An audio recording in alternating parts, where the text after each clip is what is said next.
Good morning, it's Wednesday, so this is our Pastor's Corner devotional series. This devotional series, we're looking at what it means for us to be citizens of God's kingdom.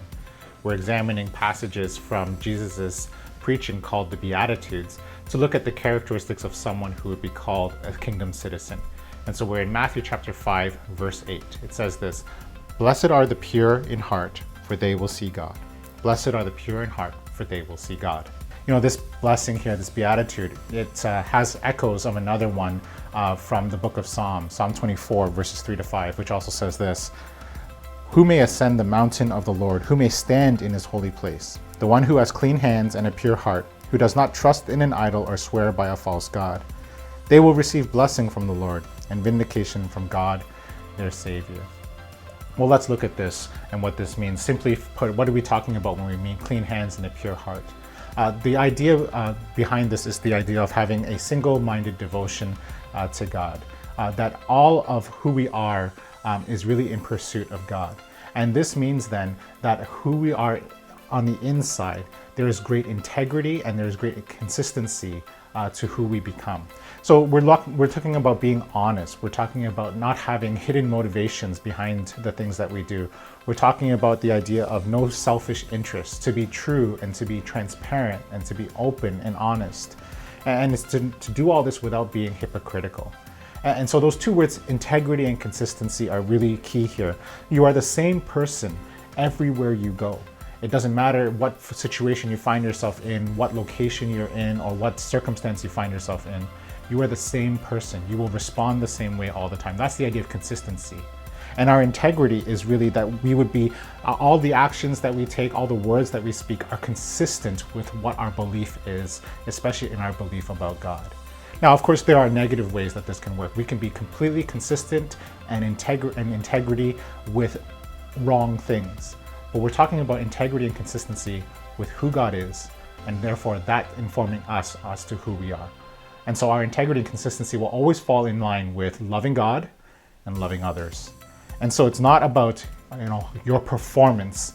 You're not trying to perform for God here. You're not trying to show people how great you are.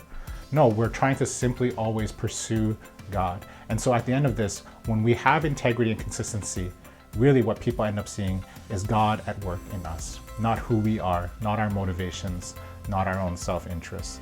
So this is not about changing your actions. This is about changing who we are, really. And so integrity and consistency will be key for us to understanding this idea of being pure in heart.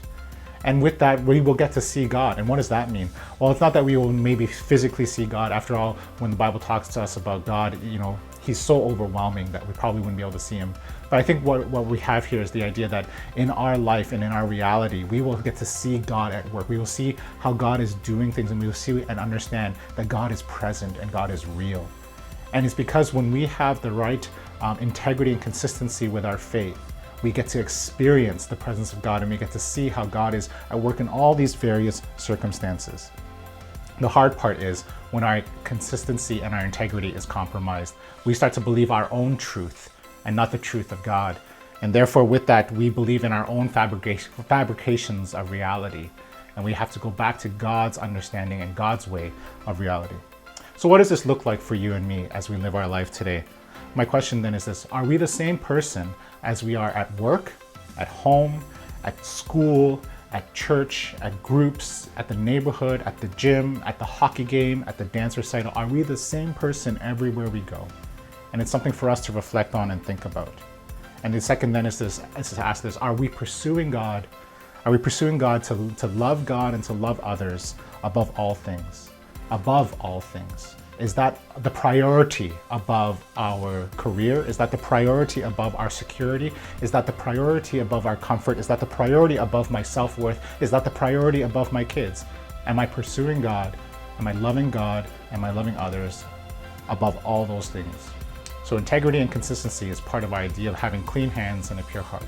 I hope that's a challenge and encouragement as we continue to figure out and live out this thing called the kingdom life. And God bless you. Love and peace. We'll see you again next week.